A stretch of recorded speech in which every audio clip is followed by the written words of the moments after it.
శ్రీ గురుభ్యో నమః. ఓం శ్రీ పరమాత్మనే నమః. భగవద్గీత 11వ అధ్యాయము విశ్వరూప దర్శన యోగము.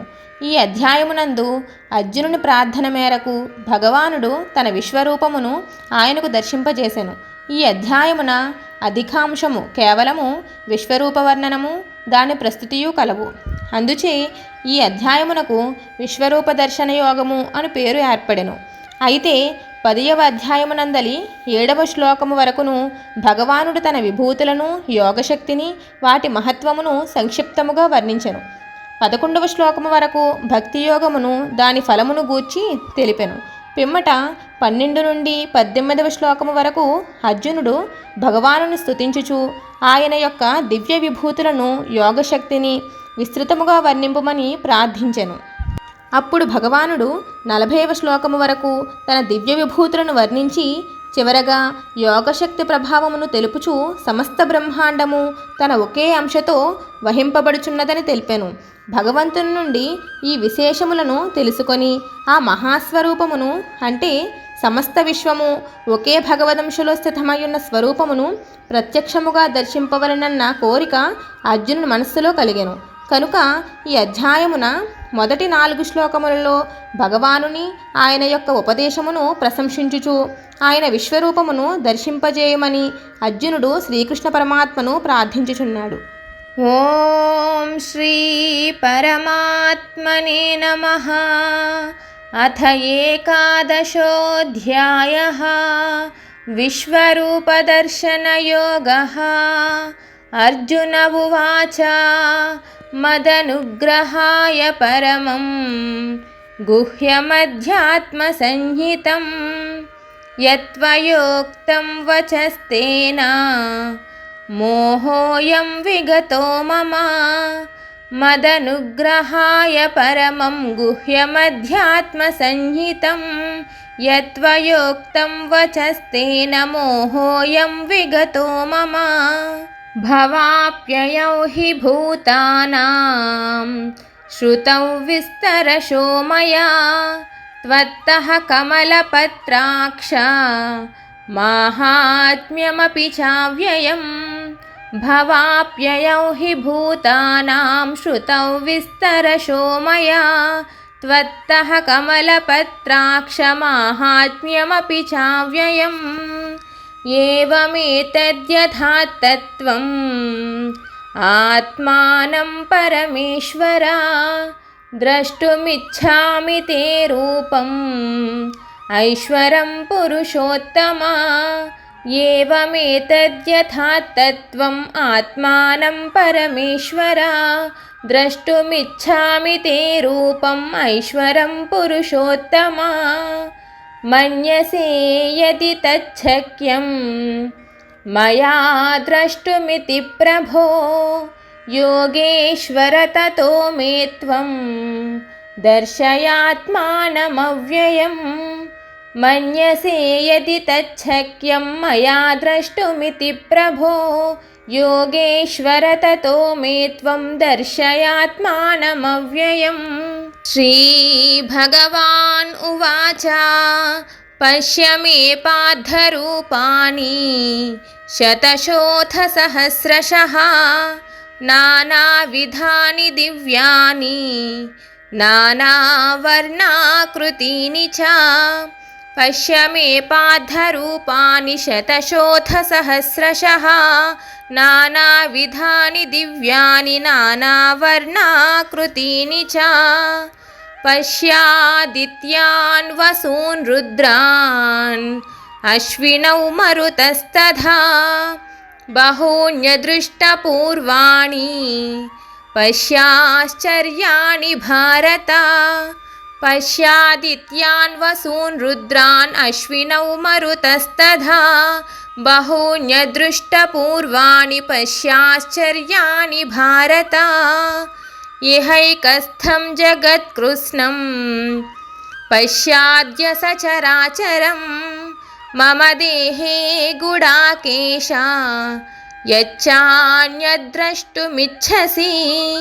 ఇహైకస్థం జగత్కృత్స్నం పశ్యాద్య సచరాచరం मम देहे गुडाकेश यच्चान्यद्द्रष्टुमिच्छसि न तु मां शक्यसे द्रष्टुम् अनेनैव स्वचक्षुषा दिव्यं ददामि ते चक्षुः पश्य मे योगमैश्वरम् न तु मां शक्यसे द्रष्टुम् अनेनैव स्वचक्षुषा दिव्यं ददामि ते चक्षुः पश्य मे योगमैश्वरम् संजय उवाच एवमुक्त्वा ततो राजन् महायोगेश्वरो हरिः दर्शयामास पार्थाय परमं रूपमैश्वरम् एवमुक्त्वा ततो राजन् महायोगेश्वरो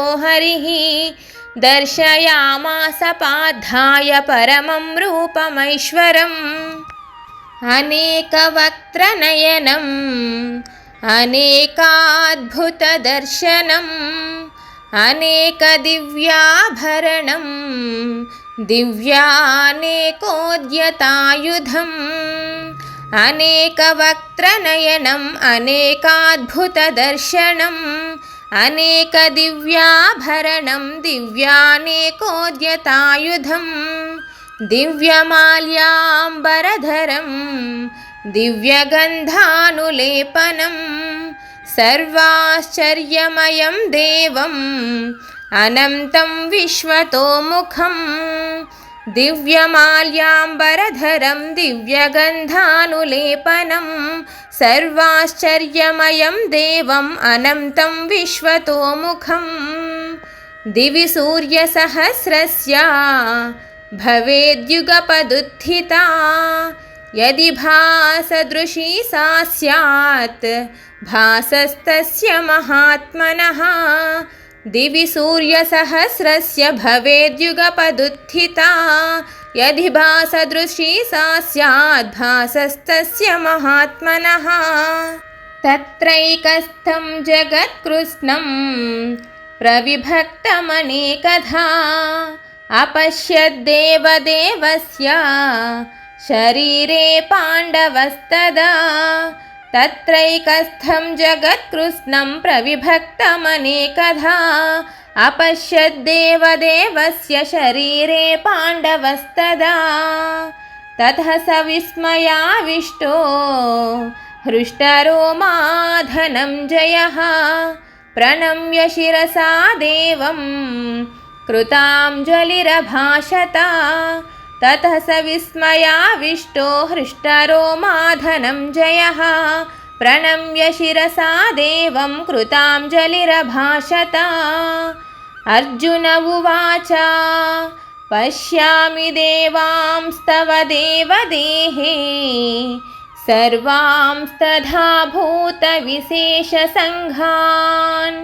ब्रह्माणमीशं कमलासनस्थं ऋषींश्च सर्वानुरगांश्च दिव्यान् पश्यामि देवांस्तव देवदेहे सर्वांस्तथा भूतविशेषसङ्घान् ब्रह्माणमीशं कमलासनस्थं ऋषींश्च सर्वानुरगांश्च दिव्यान् अनेकबाहूदरवक्त्रनेत्रं पश्यामि त्वां सर्वतोऽनन्तरूपं नान्तं न मध्यं न पुनस्तवादिं पश्यामि विश्वेश्वर विश्वरूपा अनेकबाहूदरवक्त्रनेत्रं पश्यामि त्वां सर्वतोऽनन्तरूपं नान्तं न मध्यं न पुनस्तवादिं पश्यामि विश्वेश्वर विश्वरूपा किरीटिनं गदिनं चक्रिणं च तेजोराशिं सर्वतो दीप्तिमन्तं पश्यामि त्वां दुर्निरीक्ष्यं समन्तात् दीप्तानलार्कद्युतिमप्रमेयम् किरीटिनं गदिनं चक्रिणं च तेजोराशिं सर्वतो दीप्तिमन्तं पश्यामि त्वां दुर्निरीक्ष्यं समन्तात् दीप्तानलार्कद्युतिमप्रमेयम् त्वमक्षरं परमं वेदितव्यं त्वमस्य विश्वस्य परं निधानं त्वमव्ययः शाश्वतधर्मगोप्ता सनातनस्त्वं पुरुषो मतो मे त्वमक्षरं परमं वेदितव्यं त्वमस्य विश्वस्य परं निधानं त्वमव्ययः शाश्वतधर्मगोप्ता सनातनस्त्वं पुरुषो मतो मे अनादिमध्यान्तमनन्तवीर्यम् अनन्तबाहुं शशिसूर्यनेत्रं पश्यामि त्वां दीप्तहुताशवक्त्रं स्वतेजसा विश्वमिदं तपन्तम् अनादिमध्यान्तमनन्तवीर्यम् अनन्तबाहुं शशिसूर्यनेत्रं पश्यामि त्वां दीप्तहुताशवक्त्रं स्वतेजसा विश्वमिदं तपन्तम् द्या वा पृथिव्योरिदमन्तरं हि व्याप्तं त्वयैकेन दिशश्च सर्वाः दृष्ट्वाद्भुतं रूपमुग्रं तवेदं लोकत्रयं प्रव्यथितं महात्मन् द्या वा पृथिव्योरिदमन्तरं हि व्याप्तं त्वयैकेन दिशश्च सर्वाः दृष्ट्वाद्भुतं रूपमुग्रं तवेदं लोकत्रयं प्रव्यथितं महात्मन् अमीहि त्वां सुरसङ्घा विशन्ति केचिद्भीताः प्राञ्जलयो गृह्णन्ति स्वस्तीत्युक्त्वा महर्षिसिद्धसङ्घाः स्तुवन्ति त्वां स्तुतिभिः पुष्कलाभिः अमीहि त्वां सुरसङ्घा विशन्ति केचिद्भीताः प्राञ्जलयो गृह्णन्ति स्वस्तीत्युक्त्वा महर्षिसिद्धसङ्घाः स्तुवन्ति त्वां स्तुतिभिः पुष्कलाभिः रुद्रादित्या वसवो ये च साध्या विश्वेश्विनौ मरुतश्चोष्मपाश्च